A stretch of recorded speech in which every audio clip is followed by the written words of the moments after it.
안녕하세요. 한입보감의 세입 배한원방내과 전문입니다. 사실 지금 제 앞에 나와 있는 달걀은 조금 특이한 달걀인데요. 굉장히 이제 찰기가 있고 찰랑찰랑 거리는데 이 달걀에는 조금 특별한 성분이 들어 있습니다. 이 성분의 이름은 코디세핀이라고 하는데요. 적정하게 이 동충하초가 잘 자랐냐를 측정할 때 쓰이는 그 지표 물질입니다. 이 물질이 갈수록 곽강을 받는 이유 중에 하나가 항암의 대표적인 성분으로 알려져 있거든요. 그래서 면역력을 높이고 항암에 좋다. 그래서 우리가 다양한 형태로 이 성분을 취해야 된다라고 알려져 있는데 이 달걀에 이 성분이 들어있어서 우리가 직접적으로 동충하초를 먹지 않더라도 이 달걀을 통해서 그 성분을 우리가 취할 수가 있는 거죠. 전 세계적으로 백속 750여 종이 존재를 합니다. 750여 종. 상당히 많죠. 국내에도 80종.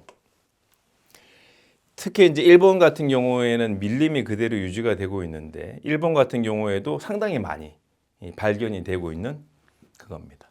주로 이게 많이 발견이 자연적으로 되는 것은 밀림이 있고 비가 많이 오고 우거지고 약간 고산지대 이런데 이게 많이 발견이 됩니다. 그게 무엇이냐? 동충하초입니다. 동충하초. 많이 들어봤지만 신기하다고 들었지만 별로 신기한지 모르는 겨울에는 곤충이었는데 여름에 보니까 식물이더라. 참 예전에 SBS에서 나왔던 그런 그 유행어가 있는데 참 신기하네. 동충하초의 균이 이 밀림 고산지대 숲속에서 이 공기 중에 동충하초의 균사체가 샥 이렇게 퍼집니다. 근데 어떨 때 퍼지냐? 물이 있어야 퍼지기 때문에 7월, 8월 비가 올 때, 안개가 꼈을 때, 이제 뭔가 이렇게 수분할 때 숲속에 그 균사체가 쫙 이렇게 퍼집니다. 그럼 그게 비를 맞아서 냇물을 따라서 땅 속으로 스며 들어가겠죠. 그죠? 그러면서 그 균사체에 지나가던 곤충이 감염이 되는 겁니다. 여름에 7, 8월에. 그래서 8월, 9월, 10월 정도가 되면 그 곤충 표면에 있었던 그 동충하초의 균사체가 그 곤충 안으로 들어갑니다. 곤충 안으로 들어가서 모든 근육을 장악하고 뇌는 교란시켜서 그 곤충이 자기 뇌로 움직이는 게 아니라 동충하초의 균사체가 그 곤충을 움직이게 됩니다. 그래서 그 곤충이 생존하기 좋은 위치로 가는 게 아니라 동충하초로 거듭나기 위한 자리로 10월, 11월에 이동을 해서 12월에 죽어 있는 곤충 상태로 보내게 됩니다. 그래서 겨울에 보게 되면 그냥 조금 움직이다가 이 곤충이 땅 속으로 안 들어가고 왜 땅 밖에 나와 있지? 그래서 모든 곤충은 겨울에 땅 속으로 들어가는데 이 곤충은 죽어서 땅 밖에 나와 있는 거죠.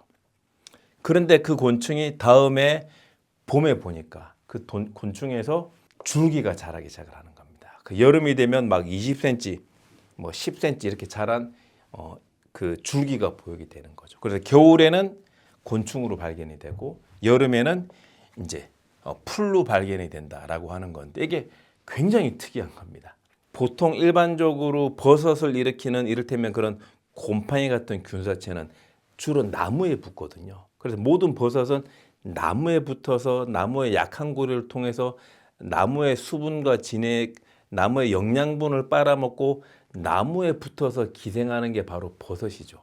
그런데 이 버섯은 특이하게 곤충에만 붙어서 자라나는 겁니다. 그러면 똑같은 버섯이 나무에 붙어서 자라는 버섯이 더 고등버섯일까요? 곤충에 붙어서 자라나는 버섯이 고등생물인 버섯일까요? 답은 분명하죠. 그죠? 곤충에 붙어서 자라나는 버섯이 더 고등생물인 겁니다. 같은 가격이라면 곤충에 붙어서 자라나는 버섯이 훨씬 더 좋은 겁니다. 그게 세상에서 유일한 게 바로 동충하초밖에 없는 거죠. 그래서 이 동충하초는 특별히 암 관련된 모든 환자분들이 세계적으로 가장 선호하는 겁니다. 건강한 쪽으로 가는 게 아니라 나빠지는 쪽으로 가기 때문에 일반 버섯보다는 훨씬 더 약효가 있는 버섯을 먹어야 되는 거죠. 그래서 전 세계적으로 암에 걸려서 항암 치료 받는 분들이 가장 제일 선호하는 버섯이 동충하초가 되는 거죠. 그래서 이제 어려운 말로 잔향균강 맥각균 코디셉스 속에 있는 우리가 이제 동충하초를 특별히 더 약으로 쓰는데요. 그러면 항암 치료에 많이 쓰는 동충하초인지 알겠는데 원래는 어디에 쓰였느냐? 원래는 모든 폐병에 써온 겁니다. 모든 폐병에. 그래서 결핵에 걸린다거나 우리나라가 OECD 가입 국가 중에서 현재 폐결핵 유병률 1위입니다. 우리나라가. 폐결핵 환자가 세계적으로 우리가 제일 많습니다. 그럴 때 뭘 먹느냐? 동충하초를 먹는 거죠. 결핵. 그리고 일반적으로 이제 천식. 본인들은 20대, 30대, 40대, 50대가 되면서 저는 기침이 안 멈춰요. 근데 그 기침만 하는 기침 이형 천식이라고 있습니다. 기침만 하는 천식이죠. 천식거리면 막 어깨를 하면서 이게 천식이라고 생각하는데 기침만 하시는 천식이 있습니다. 천식. 그리고 앞에 말씀드렸지만 각종 암 중에서 폐암. 이런 데 이 동충하초가 특장점이 있는 거죠. 그리고 이제 모르시는 분들이 많지만 마약을 해독하는 데 있어서도 이걸 씁니다. 왜냐하면 간 대사를 좋아지게 만들기 때문에 마약을 해독하는 데도 쓰고요. 이런 어떤 폐뿐만이 아니라 자양강장제, 남성능을 높이고 여성능을 높이는 목적에서도 이게 이제 쓰이게 되는 거죠.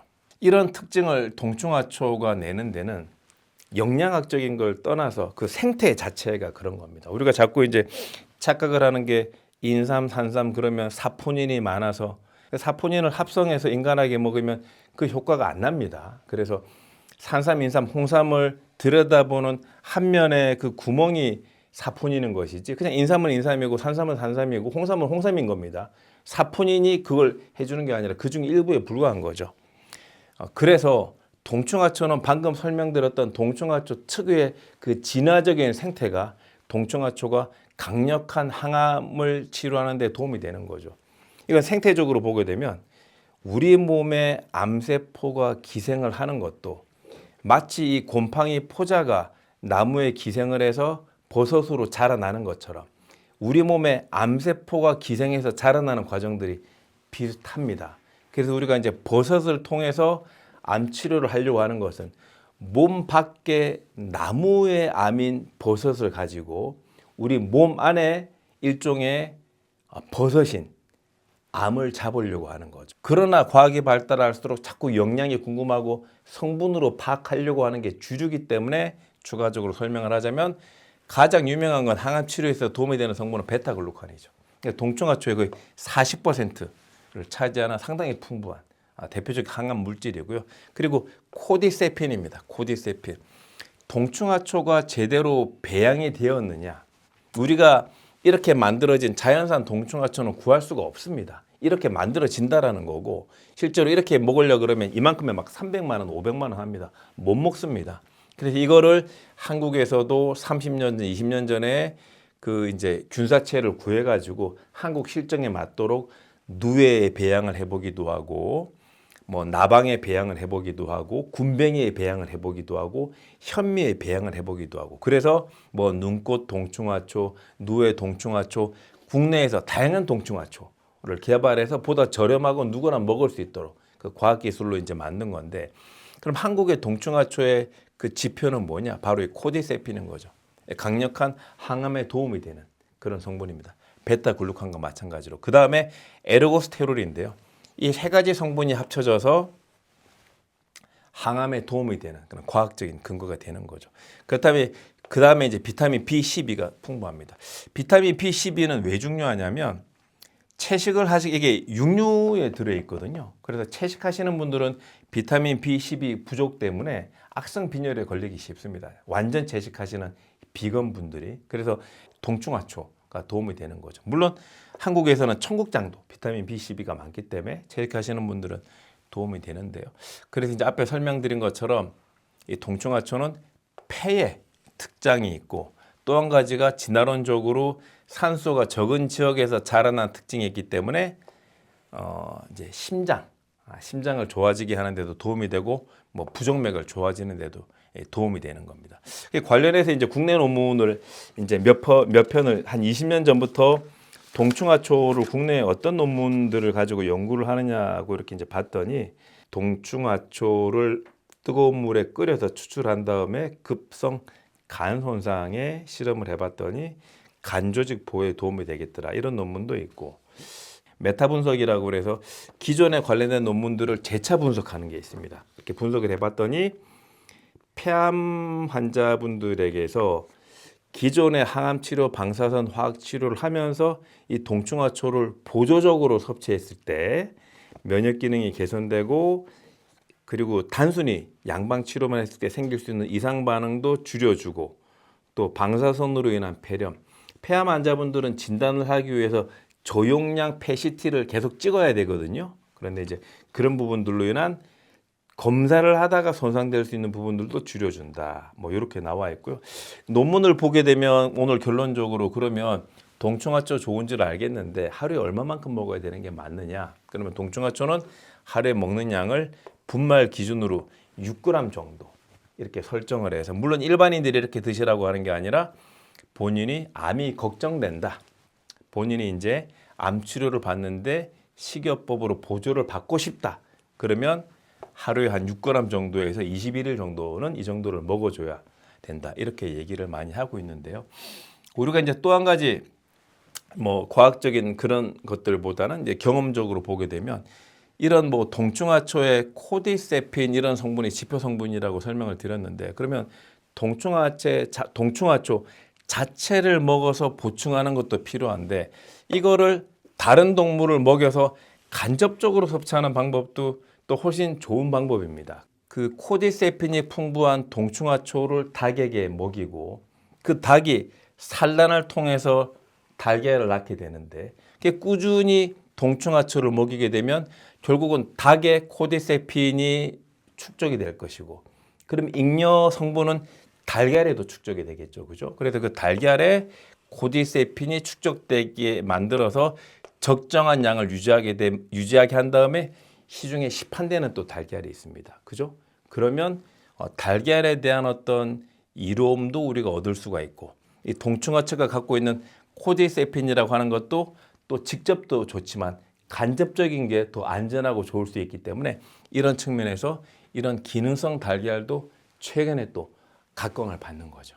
오늘 영상은 여기까지입니다. 유익하셨다면 구독과 좋아요, 유익하지 않으셨어도 구독과 좋아요, 알림 설정 부탁드리고요. 감사합니다.